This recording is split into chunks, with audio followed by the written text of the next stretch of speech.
Movement and unit options. When you enter the game and are on the map screen, you can zoom in and out using your mouse scroll. If you're playing on a PC, you can also use the plus and minus keys for zooming. On the mobile version, zooming in and out is as simple as pinching with your fingers, just like you would to zoom in on a picture. Moving your units is easy. By double-clicking on a unit, you'll see movement arrows.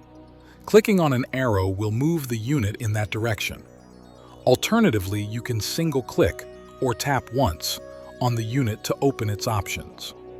If you haven't used up all of your movement for the turn, you'll see the movement option here. Once you've used up your movement for the turn, the unit won't be able to move again until the next turn after you pass. Let's now go over the available unit options when you single-click on a unit. Unit information. This will show detailed information about your unit, including general or admiral level and experience. The cost to maintain the general admiral each turn. Movement and attack stats, both allowed and used. The range of artillery. Unit quantity and technological level. Unit upgrades. Generals and admirals can gain experience through battles, conquering tiles, resources, cities, and more. This experience can be used to unlock skills for your general admiral. Army generals unlock land-based skills, while admirals unlock sea-based skills. The more skills you unlock, the higher the level of your general admiral, but the cost per turn will increase. However, this will make your general admiral more powerful. Artillery shelling option. If your army general has artillery units, you'll see the artillery shelling option. By clicking on it, you'll see the range, and by selecting a tile, you can fire from the artillery. This attack can be used even before engaging in direct combat with enemy units. You can target units, resources, or cities. Battleship bombardment option.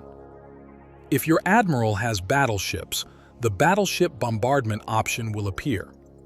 This allows you to fire with an extended range. It can target units, resources, and cities. Submarine striking option. If your admiral has submarines, you'll have the submarine striking option. This is used for sneaky attacks on enemy ships and submarines, and it can only target sea-based enemy units. Storm at sea option. If your admiral has battleships, submarines, and aircraft carriers, you'll get the storm at sea option. This lets you unleash the full power of your sea units on enemy sea forces and surprise them. It can only be used against enemy sea units. Disband option. The disband option will return all forces to the main base as reserves and release the general/admiral from service. Be cautious with this option, as you'll lose your general/admiral. Engineering option. If you've unlocked skills for placing mines or fortifying tiles, this option will appear. By clicking on it, you'll see the skills you've unlocked. We'll cover this in more detail in another tutorial video, so be sure to check that out. Set General or Admiral image. You can change the image and name of your land general or admiral. Join forces. If you've unlocked this skill, you can combine forces with nearby units.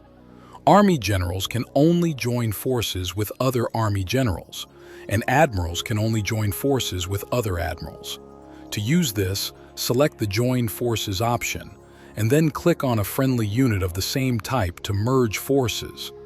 This allows you to transfer units to the unit that initiated the join. Load. Unlock units. If you have transport ships with your admiral, you can load an army general into them to transport them across the sea. Be careful though. If the enemy attacks your admiral or transport ships, you'll lose the general along with the transport.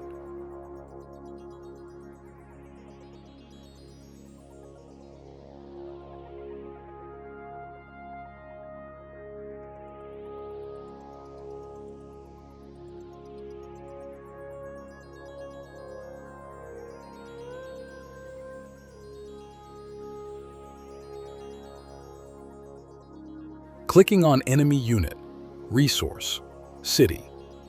By clicking on enemy units, resources, or cities, you'll open a menu with various actions, such as spy missions, diplomacy, or war actions.